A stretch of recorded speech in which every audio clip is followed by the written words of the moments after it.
Alhamdulillah va salatu vassalamu ala rasulillah.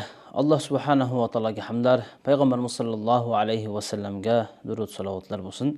Aziz birodarlar, Alloh taolo Qur'oni Karimda aytadi: "Sa'idu billah, la yanalalloha luhumuha va la dima'uha, walakin yanaluhu taqwa minkum." Sadaqallohul azim. Oyatning ma'nosi shuki, sizlar qilayotgan qurbonchilikning go'shti ham va uni qoni ham Alloh taologa yetmaydi. Alloh subhanahu va taologa sizlardan yetadigan narsa faqatgina bu taqvochilik. Azizlar, siz bilan biz qurbonchilik qilyapmiz. Bu qurbonchilikning go'shi Allohga kerak emas. Allohga yetib bormaydi. Balki Alloh bizdan taqvo talab qiladi. Ya'ni qurbonlik qilishdan maqsad insonni taqvomi, taqvo emasmi, shuni bilishlik.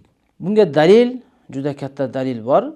Mana agarda qurbonchilikni go'shi maqsad qilinganda, unda qurbonchilikning go'shini o'sha qurbonchilik qilgan odam yemasligi kerak edi. Alloh subhanahu va taolo unday qilmadi. Shariatimizda qurbonchilikning go'shini agar siz yeb qo'yadigan bo'lsangiz, gunohkor bo'lmaysiz. Demak, Alloh taolo bizdan taqvoni talab qilyapti. Xo'p, azizlar, endi qurbonlik qildik. Qurbonlik qilganda qaysi kunlarda qilishimiz kerak va o'sha qurbonlikning go'shtlarini qanday qilib tarqatamiz, shu haqida qisqacha aytib o'tamiz. Birinchisi, qurbonlik 3 kunning ichida qilinishligi zarur.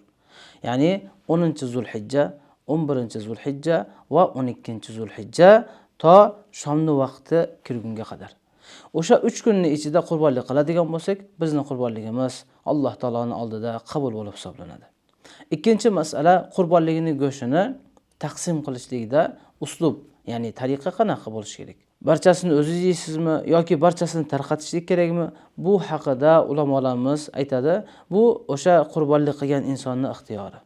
Lekin albatta qanchasini ko'p beradigan bo'lsa, Alloh yo'liga beradigan bo'lsa, shuncha ko'p savob bo'ladi. Lekin olimlarimiz yana bir mustahab tariqasini aytib o'tishadi.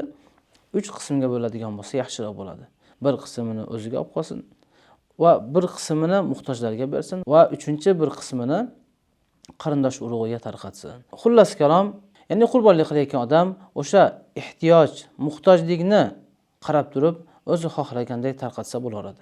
Lekin albatta o'sha borgan tarqatayotganimizda, berayotganimizda yaxshi bir haqiqiy muhtoj odamlarga, o'shalarning ichidan ham ilm talab qilayotgan va yaqinlarimizdan bo'lgan muhtojlarga beradigan bo'lsak, buni savobi yanada ziyoda bo'ladi. Chunki ilm talab qilayotganlarga beradigan bo'lsangiz, ilm olayotganlarning savobi sizga yetib turadi.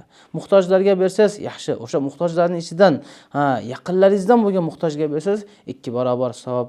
Birinchisi sadaqaning savobi, ikkinchisi silatur rahimning savobi. Silat rahim bo'lyapti. Xullas kalom azizlar, albatta yanada chuqurroq bilishni istasangiz, olimlarimizdan so'rab, masjid imomlaridan so'rab, o'shanga amal qila olamiz. Alloh taolo barchalarimizni sadaqa beruvchi va sahih insonlardan qilsin. Assalomu alaykum va rahmatullohi va barakatuh.